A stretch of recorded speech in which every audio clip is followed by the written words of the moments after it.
away from him! Hands up! Drop the weapon! Officer, listen, that's his gun, not mine. He pulled it on the cashier. I took it from him and pushed him down. Get your hand off that gun and back away! It's in my waistband, secured. I just don't want him grabbing it. I'm not trying Let to him fight. go, sir! Police officer Scott Harlan responded to an armed robbery at Riverside Mall and immediately drew his weapon when he saw Anthony Walker, a black man, pinning a white man to the ground with a gun visible in his waistband, ignoring the terrified customers, who screamed that Walker had just disarmed the armed robber and saved everyone's lives. Harlan ordered Walker to release the suspect, and when multiple witnesses shouted that Walker was the hero who stopped the robbery, Harlan shut them all down and arrested Walker anyway, believing the white robber's lie that Walker was actually the criminal, then let the real armed robber walk free without checking a single piece of security footage, despite his junior partner, Officer Thomas Grant, begging him to verify the facts first. Walker, an active-duty Delta Force operator, spent 6 hours in a holding cell protesting his innocence, while the dangerous criminal he'd risked his life to stop walked the streets as a free man. All because Officer Harlan's racism made it impossible for him to imagine a black man being the hero and a white man being the criminal. What Harlan didn't know was that Anthony Walker was one of the military's most elite and decorated special operators whose commanding officer would see the viral video of his wrongful arrest within hours. Before we go further, what city or country are you watching from? Drop it in the comments. We love seeing where you're tuning in from. If you believe stopping an armed robbery while black shouldn't get you arrested, then like this video and subscribe. Anthony Walker pulled into the parking lot of Riverside Mall at exactly 2:15 on a Tuesday afternoon with one simple goal: get in, grab a birthday gift for his younger sister, maybe pick up a phone charger since his was fraying at the cable, and get out within 20 minutes. At 34 years old, Walker had spent the last 12 years serving his country as a Delta Force operator, completing classified missions in some of the most dangerous places on Earth, earning commendations and medals that would never be publicly displayed because the operations themselves were too sensitive to acknowledge. He was on 2 weeks of leave after returning from an assignment overseas that he couldn't discuss with anyone outside his unit, and he'd promised his sister he'd be at her birthday dinner that evening with a gift in hand. Walker walked through the mall entrance wearing civilian clothes, dark jeans, a plain black t-shirt, and running shoes, looking like any other shopper enjoying a quiet Tuesday. He checked his phone as he walked, scrolling through a text from his sister reminding him she wanted noise-canceling headphones, the expensive kind she'd been hinting about for months. Walker smiled and headed toward the electronics store near the center of the mall, completely unaware that in less than 5 minutes his life would be turned upside down. The electronics store was moderately busy with about 8 customers browsing through aisles of phones, tablets, and accessories. Walker walked toward the headphone display at the back of the store, scanning the brands and price tags. He was comparing 2 different models when he heard a voice shout from the front of the store. "Everyone get on the ground. Now, this is a robbery." Walker's head snapped up and his Delta Force training kicked in instantly. A white male in his early 30s wearing a black hoodie and a mask covering the lower half of his face stood near the cash register pointing a semi-automatic handgun at the young cashier, a woman who looked barely 20 years old and was frozen in terror. The other customers in the store immediately dropped to the floor, some screaming, others silent with fear. Walker dropped into a crouch behind a display shelf, his mind already processing the tactical situation with the speed and precision that had kept him alive through dozens of combat operations. He assessed the threat in seconds. The robber's stance was amateur, feet too close together, no proper shooting platform. The gun was held at an awkward angle, finger on the trigger, but the grip was wrong. The man's hands were shaking. His head kept swiveling around to check the store, which meant he was nervous and inexperienced. This wasn't a professional. This was someone desperate and dangerous, but untrained, which in some ways made him more unpredictable. "Open the register," the robber screamed at the cashier, his voice cracking with adrenaline. "Put all the cash in a bag. Do it now or I'll shoot you." The cashier's hands trembled as she fumbled with the register, hitting the wrong buttons twice before it finally opened with a mechanical ding. She grabbed a plastic shopping bag from under the counter and started shoving bills into it with shaking hands. Another customer, an older woman crouched near the entrance, had her phone out low against her body and Walker could see her fingers moving. She was already calling 911. Smart, Walker thought. Police would be here fast. Walker began moving. He stayed low, using the display shelves as cover, closing the distance between himself and the robber, step by silent step. His years of training in close-quarters combat and hostage rescue scenarios made this almost routine. Assess the threat, identify the moment of opportunity, execute with precision. He moved between aisles, his footsteps silent on the tile floor. keeping displays between himself and the robber's line of sight. The robber was completely focused on the cashier and the money, which was exactly what Walker needed. The young woman finished filling the bag and held it out with both hands, tears streaming down her face. The robber reached for the bag with his left hand while his right hand held the gun, and in that critical moment he lowered the weapon slightly, his attention divided between the money and maintaining control of the firearm. Walker moved like lightning. He covered the final 12 feet in less than 2 seconds, his hand shooting out to grab the robber's gun wrist with iron grip strength honed by years of military training. Walker twisted the wrist hard and fast, a professional disarming technique that forced the robber's finger off the trigger and rotated the barrel away from anyone in the store. The robber let out a shocked cry as Walker simultaneously swept his legs out from under him with a perfectly executed takedown, driving the man face first into the floor with controlled violence. The gun clattered across the tile. Walker kept his knee planted firmly in the robber's back, wrenching both of the man's arms behind him in a control hold that made escape impossible. The entire sequence from Walker's first movement to the robber being pinned on the ground took less than 4 seconds. It was textbook Delta Force close quarters combat, executed with the precision of someone who had done this hundreds of times in training and real operations. Walker reached over and grabbed the fallen gun, immediately engaging the safety with practiced muscle memory before tucking it into his waistband at the small of his back, keeping it secure and away from the suspect. The robber struggled beneath him, but Walker's weight and positioning made resistance futile. "Someone call the police!" Walker shouted, not knowing that the woman near the entrance had already made that call almost 2 minutes ago when the robbery first started. "They're already on the way," the woman called back, her phone still pressed to her ear. The other customers slowly began to rise from the floor, their faces showing a mixture of shock, relief, and awe. The cashier leaned against the counter, breathing hard, her hands still shaking. A teenage girl near the display of phone cases had her phone out and was recording everything, her fingers steady despite the adrenaline. She was a social media influencer with over 400,000 followers, and she'd just witnessed something incredible. Walker kept the robber pinned and waited. In his Delta Force career, he'd detained high-value targets in foreign countries, secured hostile combatants under fire, and completed mission objectives that would never be publicly acknowledged. Holding down an amateur armed robber in a shopping mall while waiting for local police should have been the easiest thing he'd done all year. Less than 3 minutes later, the sound of heavy footsteps approached from the mall corridor outside the store. 2 police officers burst through the entrance with their weapons drawn. Officer Scott Harlan in front, a white man in his early 40s with 15 years on the force, and right behind him, Officer Thomas Grant, a younger white officer in his late 20s, with only 3 years of experience who looked to Harlan for guidance on every call.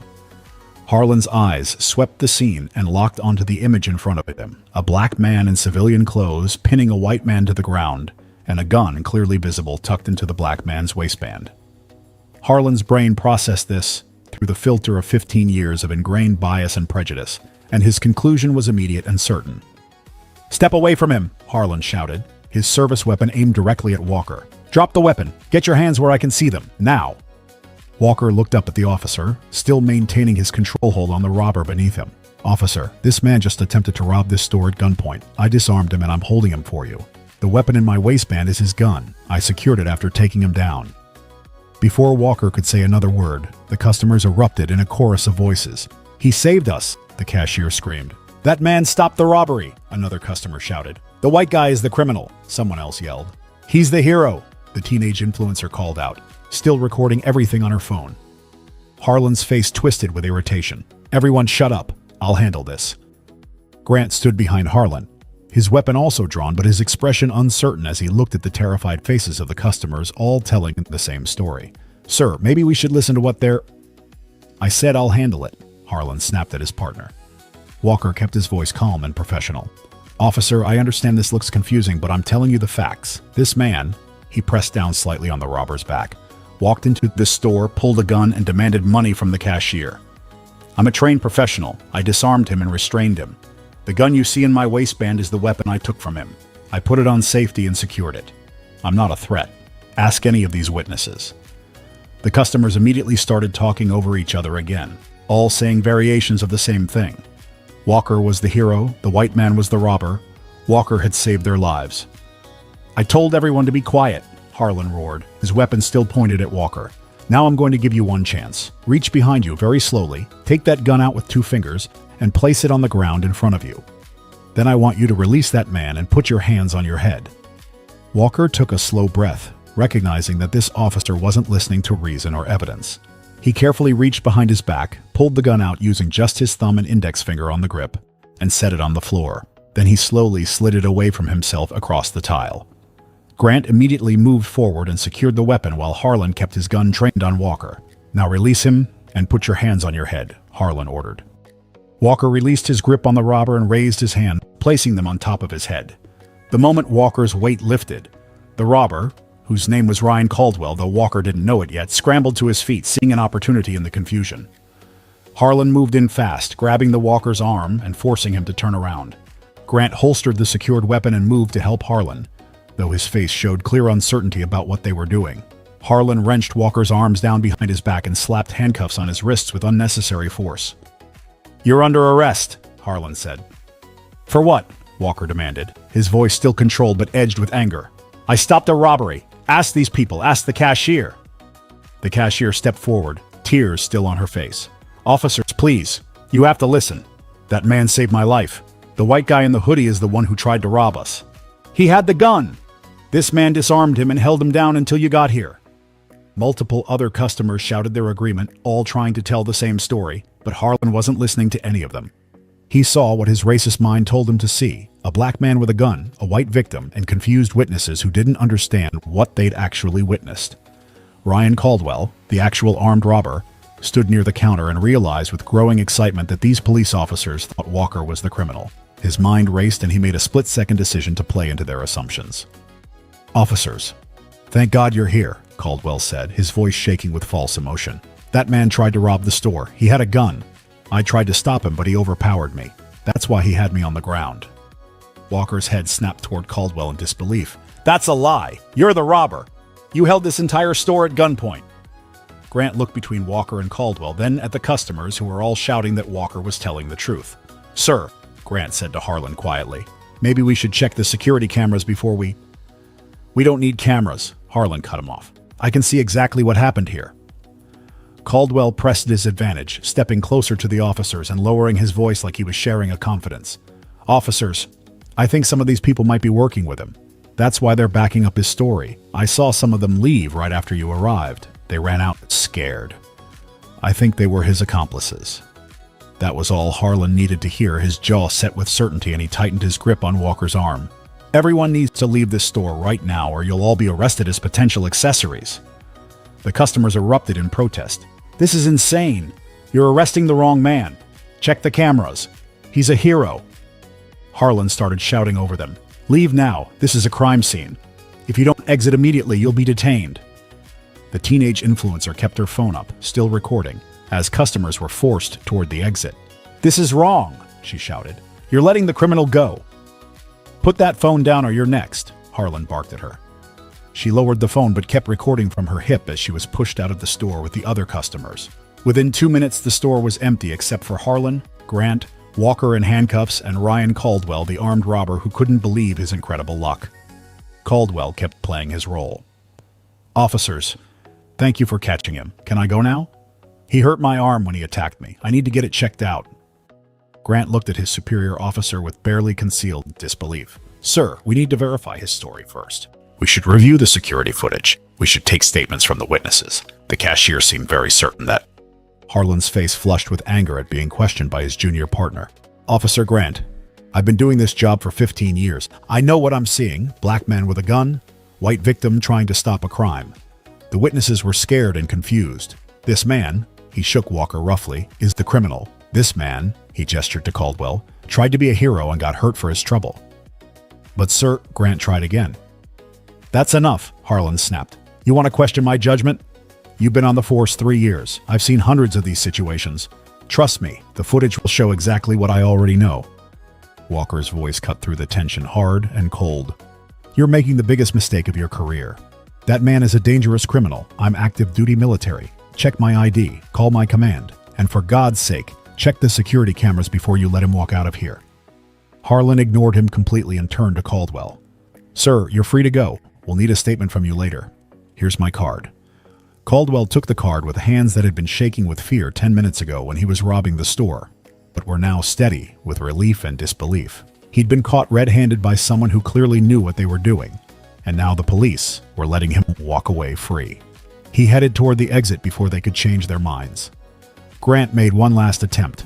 "Sir, please, just let me pull up the security footage. It'll take 2 minutes. We can verify everything before anyone leaves." Harlan turned on his partner with barely controlled fury.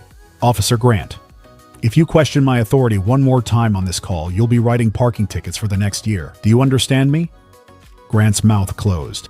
He was 3 years into his career and still probationary in many ways. Going against a 15-year veteran could end his future on the force. He said nothing.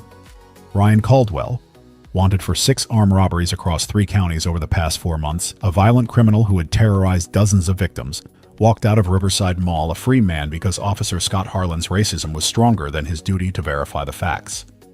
Harlan dragged Walker toward the exit. "Let's go. You're being booked for armed robbery, assault, and anything else I can think of." Walker was forced into the back of the patrol car and driven to the police station. He demanded to speak to a supervisor. He demanded to call his commanding officer. He told them he was Delta Force. He told them to check the mall security footage. Nobody listened. They processed him like any other criminal, took his belongings, photographed him, fingerprinted him, and threw him into a holding cell. Walker sat on the metal bench and watched the door lock behind him, knowing that somewhere Ryan Caldwell was free and likely planning his next robbery. Meanwhile, the teenage influencer who had recorded everything sat in her car in the mall parking lot and uploaded the video to her social media accounts. The caption read, "Cops arrest black hero who stopped armed robbery and let white criminal go free. This man saved our lives." And they handcuffed him. Share this everywhere. #Justice for a hero #Riverside Mall.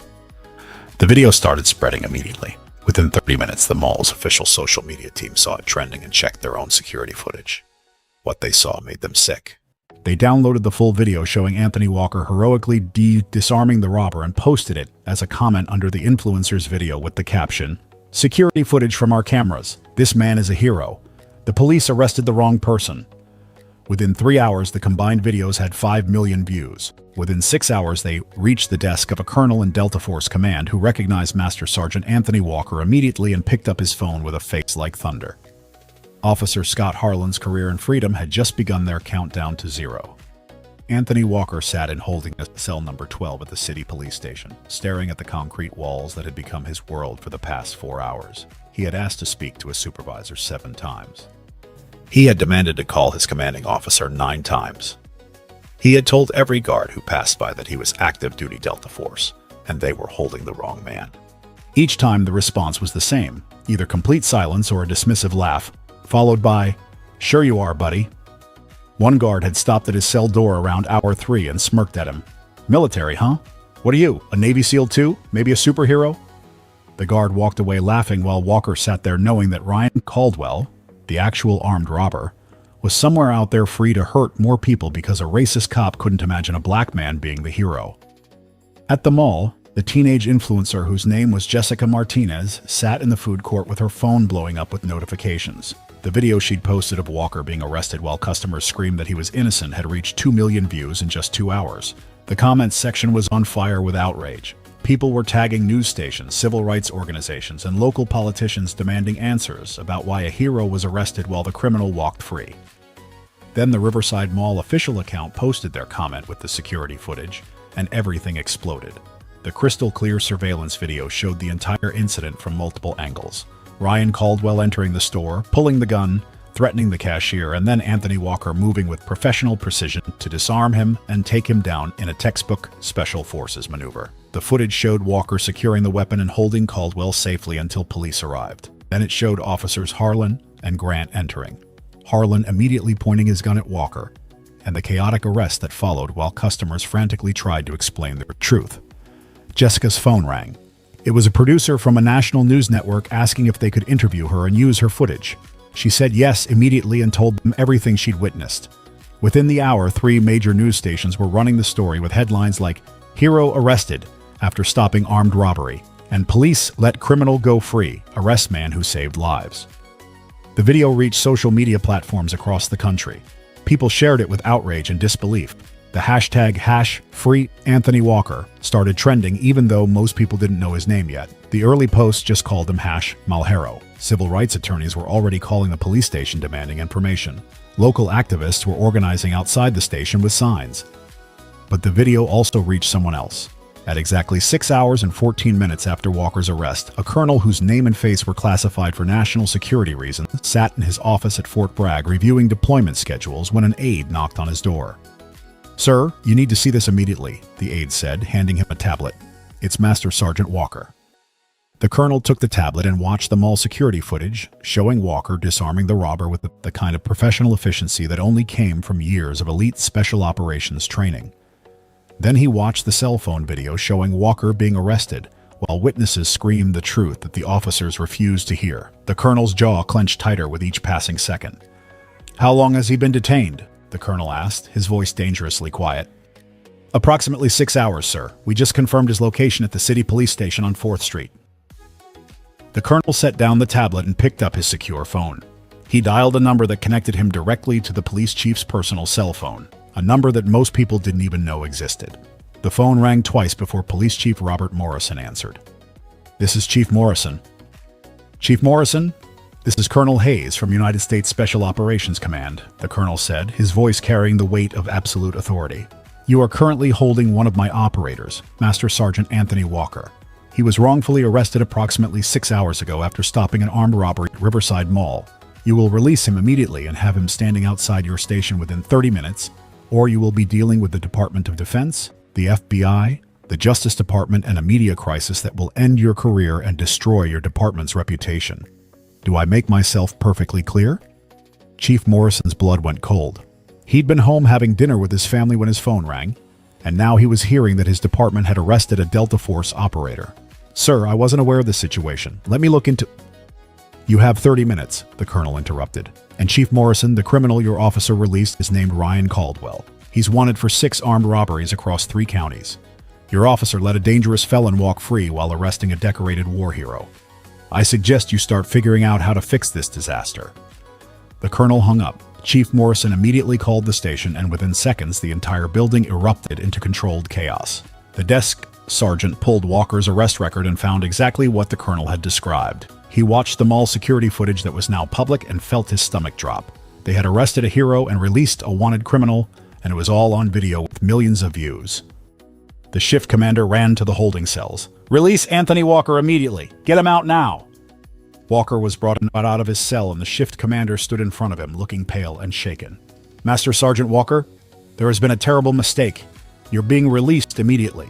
On behalf of the department, I apologize for this error." Walker's face was stone cold. "An error? Your officer arrested me for stopping a robbery. He ignored 8 witnesses. He believed the criminal's lie without checking a single fact. He let a dangerous man walk free, and you held me in that cell for 6 hours while I told you repeatedly that you had the wrong man." Walker's voice dropped to something hard and final. "This wasn't an error. This was racism, and someone is going to pay for it." The shift commander had no response because he knew Walker was absolutely right.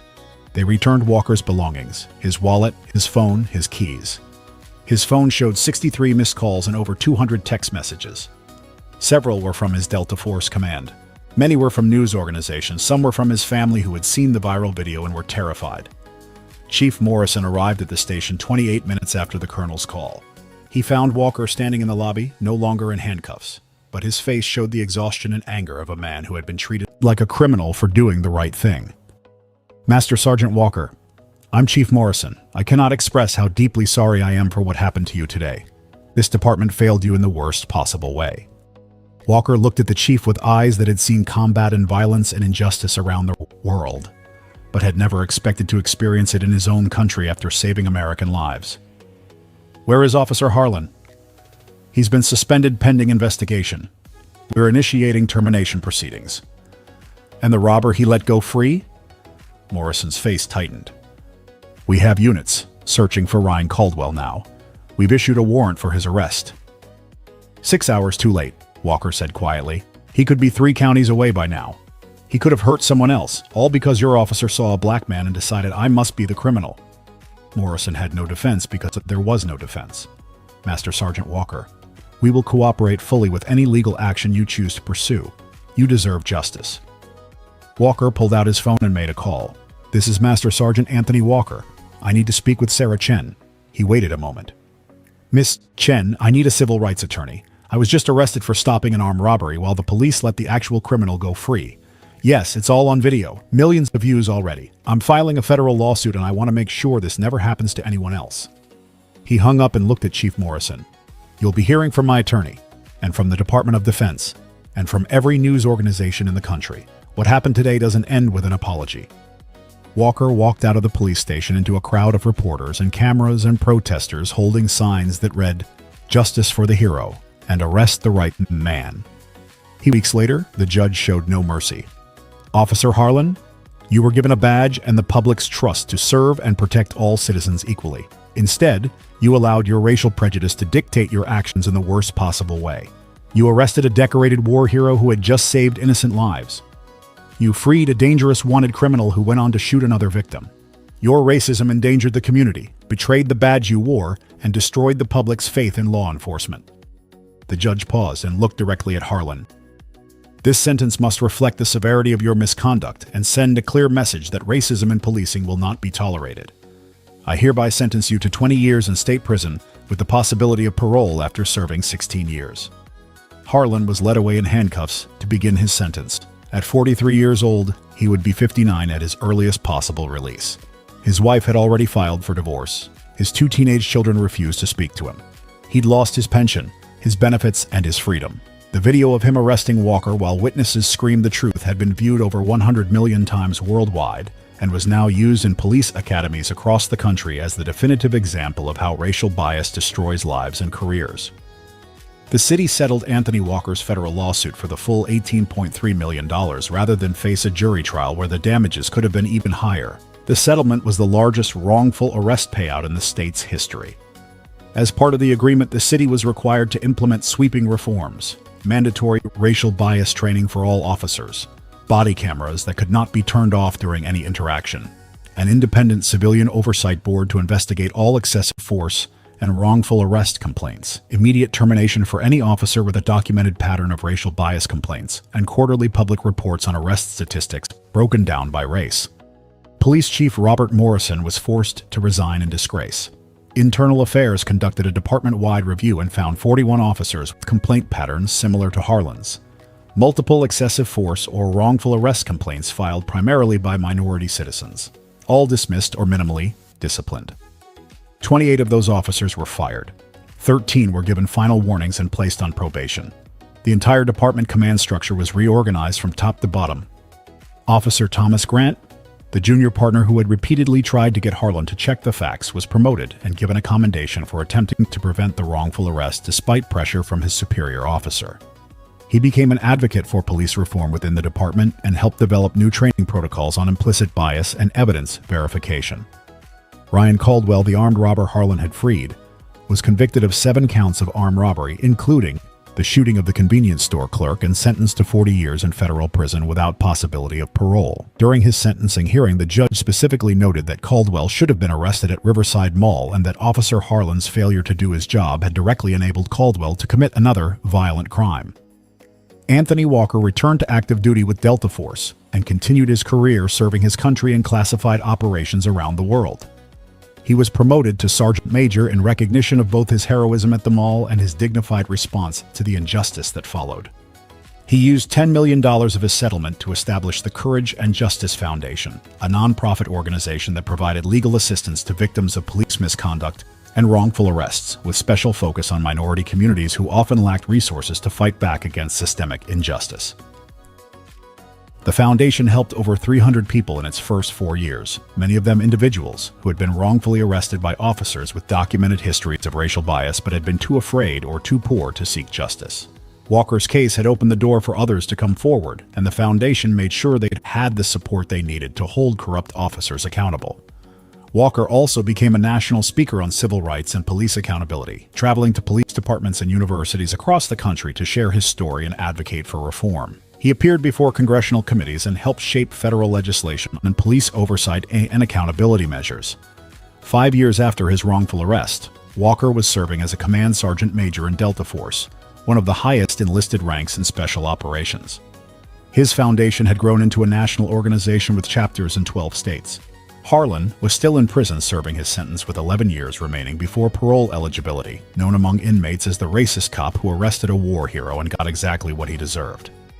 The body camera footage and security video from Walker's arrest remain some of the most widely viewed examples of racial profiling in American policing history, shown in training academies, college courses, and civil rights seminars as proof that racial bias doesn't just hurt individuals, it corrupts justice, endangers communities, and destroys the lives of those who practice it.